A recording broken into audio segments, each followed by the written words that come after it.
आजकल के ज़्यादातर एंटरप्रेन्योर से आपने ये बात तो ज़रूर ही सुनी होगी कि अगर आपको अपने इन्वेस्टमेंट के ऊपर ज़्यादा रिटर्न लेना है तो आपको रिस्क भी ज़्यादा ही लेना होगा। पर क्या हो अगर मैं आपसे कहूं कि आपको रिस्क लेने की ज़रूरत ही नहीं है, पर अगर आप सही स्ट्रेटेजीज को यूज़ करते हैं तो आप कम रिस्क लेकर भी काफ़ी तगड़े रिटर्न ले सकते हैं। एंड इस चीज़ को हम बोलते हैं द धंधो फ्रेमवर्क। और गुजराती, मारवाड़ी एंड सिंधी कम्युनिटीज़ के लोगों ने भी इसी धंधो फ्रेमवर्क को यूज़ कर ही आज इतने ज़्यादा सक्सेसफुल बिजनेसेस को रन कर रहे हैं। एंड मोनीश पाबाराई ने अपने बुक द धंधो इन्वेस्टर में इस धंधो फ्रेमवर्क को काफी अच्छे तरीके से एक्सप्लेन किया है। एंड आज की इस वीडियो में मैं आपको इसी धंधो इन्वेस्टर बुक से 5 ऐसे बिजनेस रूल बताऊंगा जो आपको पता होने ही चाहिए अगर आप किसी बिजनेस को स्टार्ट करना चाहते हैं एंड अगर किसी बिजनेस में इन्वेस्ट करना चाहते हैं। पर इन सब चीजों से पहले मैं आपको एक केस स्टडी बताऊंगा गुजराती पटेल्स की, जिन्होंने अमेरिका के मोटेल बिजनेस में अपना आधिपत्य स्थापित किया। तो अगर आप अमेरिका की पॉपुलेशन का डाटा देखें तो इसमें करीबन 1% इंडियन रहते हैं और इसी 1% में कुछ गुजराती भी रहते हैं। हमारी स्टोरी शुरू होती है 1970s के टाइम पे। अब इस टाइम पे इंडिया की इकोनॉमी कुछ ज़्यादा खास परफॉर्म कर नहीं रही थी, तो बेटर जॉब अपॉर्चुनिटीज़ के चक्कर में कुछ गुजराती थोड़े बहुत पैसे इकट्ठे करके अमेरिका में माइग्रेट कर जाते हैं। अब ये जो गुजराती पटेल अमेरिका गए थे, इनके साथ दिक्कत ये थी कि इनको इंग्लिश उतने कुछ खास अच्छी तरीके से आती नहीं थी और ना कुछ खास बहुत अच्छी स्किल थी। And also due to some other reason इनको एक वाइट कॉलर जॉब मिल पाना बहुत ज़्यादा मुश्किल हो रहा था। एंड इसी टाइम पे अमेरिका पे पेट्रोल की प्राइसेस आसमान को छू रही थी, जिसके कारण वहाँ का ट्रेवल बिजनेस भी ठप पड़ा हुआ था और इस चीज़ का डायरेक्ट इफेक्ट वहाँ के मोटेल बिजनेस पे पड़ा। दोस्तों, मोटेल वो होटल होते हैं जो कि हाईवे के किनारे पे बने हुए होते हैं। एंड वो लोग जो लेट नाइट ट्रेवल कर रहे होते हैं या फिर कुछ ज्यादा ही ट्रेवल के शौकीन होते हैं, वो इन मोटेल्स को काफी ज्यादा पसंद करते हैं। एंड अब क्योंकि लोग ज्यादा ट्रेवल कर नहीं रहे थे, इसीलिए इन मोटेल ओनर्स ने अपने मोटेल को सेल करना स्टार्ट कर दिया, क्योंकि इन्हें काफी ज्यादा लॉस हो रहा था और बैंक भी उन लोगों को 90% का लोन दे रहे थे जो कि इन मोटेल बिजनेसेस को खरीद रहे थे। और अब क्योंकि इन गुजराती पटेल को जो अमेरिका गए थे, इन्हें एक अच्छी वाइट कॉलर जॉब मिल नहीं रही थी और इनके पास रहने का भी कोई खास ठिकाना था नहीं, तो इन लोगों ने मोटेल बिजनेसेस को खरीदना स्टार्ट कर दिया 90% लोन के ऊपर। इन गुजराती पटेल्स को एक बात तो बहुत ही अच्छे से पता थी कि आज नहीं तो कल पेट्रोल के प्राइसेस वापस से नीचे जाएंगे और लोग वापस से ट्रेवल करना स्टार्ट करेंगे और मोटेल्स में आएंगे, जिनसे इन्हें काफ़ी ज़्यादा फायदा होने वाला था। और अगर ऐसा ना भी होता तो भी इन्हें उतना ज़्यादा लॉस नहीं होता, क्योंकि इन्होंने सिर्फ और सिर्फ 10% का ही लोन पेमेंट किया था। एंड इस चीज़ को गुजराती लोग बोलते हैं if heads I won, if tail I don't lose much. And ये है एक क्लासिक धंधो फ्रेमवर्क। एंड गेस वॉट, जैसा कि गुजराती पटेल ने सोचा था बिल्कुल वैसा ही होता है। पेट्रोल प्राइसेस वापस से डाउन जाते हैं और लोग वापस से ट्रेवल करना स्टार्ट कर देते हैं और इन गुजराती मोटेल ओनर्स को काफ़ी ज़्यादा फायदा होता है। और आज अमेरिका के 50% से भी ज़्यादा मोटेल बिजनेसेस गुजराती पटेल्स के ही हैं।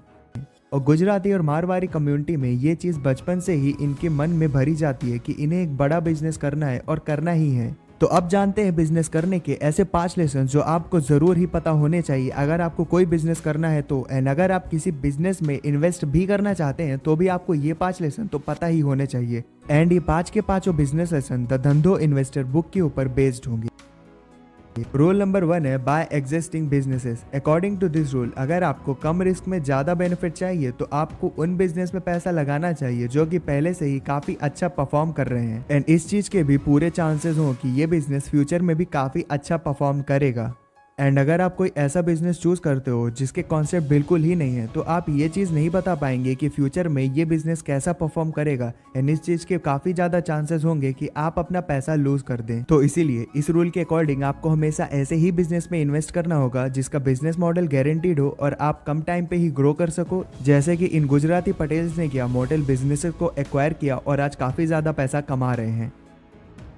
तो रूल नंबर 2 है इन्वेस्ट इन सिंपल बिजनेसेस। मतलब आपको ज़्यादा से ज़्यादा ट्राई करना है ऐसे बिजनेसेस में इन्वेस्ट करने को जो बहुत ही ज़्यादा सिंपल हो, ना कि ऐसे बिजनेस में जो कि बहुत ही ज़्यादा कॉम्प्लेक्स। अब मान लो कि आप चाय की दुकान का बिजनेस कैसे होता है, क्या बेनिफिट होता है, इसके बारे में बहुत अच्छे से जानते हो, पर आपका एक दोस्त है जो आपको बोलता है भाई ये फला सॉफ्टवेयर कंपनी फ्यूचर में बहुत ही अच्छे से ग्रो होगी क्योंकि टेक सेक्टर बूम हो रहा है। एंड ये चीज़ आपके मन में एक डाउट पैदा कर देती है। तो अब अगर आप उस सॉफ्टवेयर बिजनेस में इन्वेस्ट करते हो तो आप एक ट्रैप में फंस जाते हो। इसे कहते हैं FOMO, fear of missing out. आपको ये लग रहा है कि अगर मैं चाय के बिजनेस में इन्वेस्ट कर देता हूँ और ये सॉफ्टवेयर वाला बिजनेस अगर ग्रो हो गया तो मैं इसे मिस कर दूंगा। पर ऑथर कहते हैं कि आपको इस सॉफ्टवेयर बिजनेस में नहीं बल्कि उस चाय के बिजनेस में पैसे लगाने चाहिए जिसे आप बहुत ही अच्छे तरीके से जानते हैं, तभी आप कम रिस्क लेके ज़्यादा रिटर्न ले पाओगे।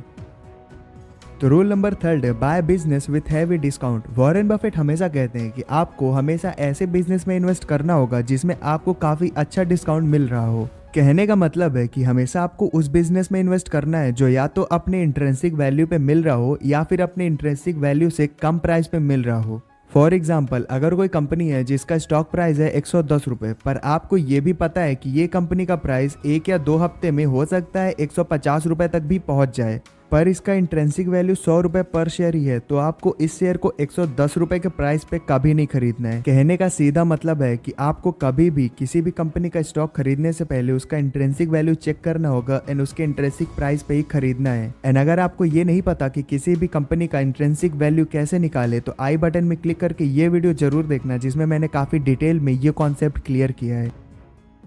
सो धंधो फ्रेमवर्क का 4th पॉइंट कहता है बाय बिजनेस विथ अ मोट। मोट का मतलब है किसी भी बिजनेस का एक ऐसा यूनिक पॉइंट जो उसे अपने कॉम्पिटिटर से अलग बनाता है।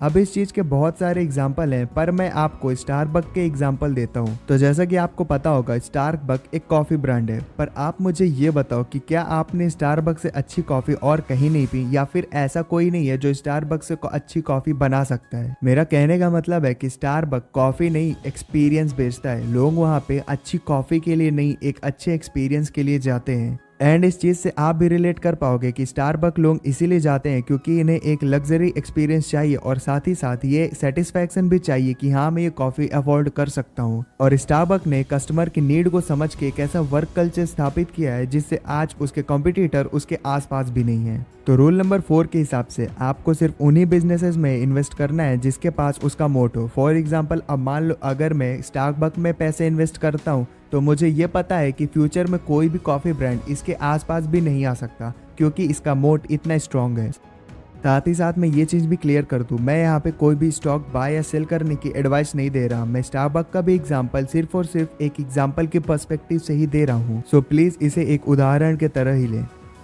तो धंधो फ्रेमवर्क का रूल नंबर 5 है bet heavily when odds are in your favour. मतलब जब आपको ये चीज पता हो कि आपके जीतने के काफी ज्यादा चांसेस हैं, तब आपको ज्यादा से ज्यादा खुल के पैसे लगाने हैं। तो ये तो थे वो 5 बिजनेस रूल जो आपको पता होना चाहिए अगर आप कम रिस्क लेकर के ज्यादा रिटर्न लेना चाहते हो। एंड ये सारे बिजनेस लेसन बेस्ड हैं द धंधो इन्वेस्टर बुक से। मैं आपको रिकमेंड जरूर करूंगा कि ये बुक आप एक बार तो जरूर पढ़ें, क्योंकि इन्हीं बिजनेस लेसन को फॉलो करके वर्जिन गैलेक्टस जैसी $1 बिलियन कंपनी खड़ी कर दी रिचर्ड ब्रांसन ने। सो हुआ क्या था, जब Richard Branson virgin Galactus start करना चाहते थे तो उन्हें ये तो पता था कि उन्हें काफी ज्यादा अमाउंट लगाना पड़ेगा अगर वो एक एयरलाइन कंपनी स्टार्ट करना चाहते हैं। तो इसीलिए उन्होंने अपनी बुद्धि चलाई और उन्होंने एरोप्लेन को खरीदने के बजाय उन्हें रेंट पे ले लिया और सिर्फ $2.5 बिलियन पे एक बहुत बड़ी एयरलाइन कंपनी खड़ी कर दी। एंड इस चीज से ब्रांसन का एक इंटेंशन क्लियर था, अगर मैं लॉस भी करता हूँ तो मुझे सिर्फ $2.5 मिलियन का ही लॉस हो, मतलब if it's come I want, if tail I don't lose much. And कुछ इसी तरह की स्टोरी है लक्ष्मी मित्तल की। नाउ आई नो कि लक्ष्मी मित्तल के बारे में आप में से ज्यादातर लोग भूल गए होंगे, पर अगर आप चाहते हो मैं इनके ऊपर भी एक डिटेल वीडियो बनाऊं तो कमेंट करके बताना। बाकी अगर SIP के मैजिक के बारे में जानना है तो लेफ्ट वाली वीडियो में क्लिक कर लो। एंड अगर ये जानना है कि अपनी सैलरी को यूज करके करोड़पति कैसे बना जाए तो राइट वाली वीडियो में क्लिक करो। तो आज की वीडियो के लिए इतना ही। अपना वैल्यूएबल टाइम देने के लिए थैंक यू। मिलते हैं अगले वीडियो में। जय हिंद।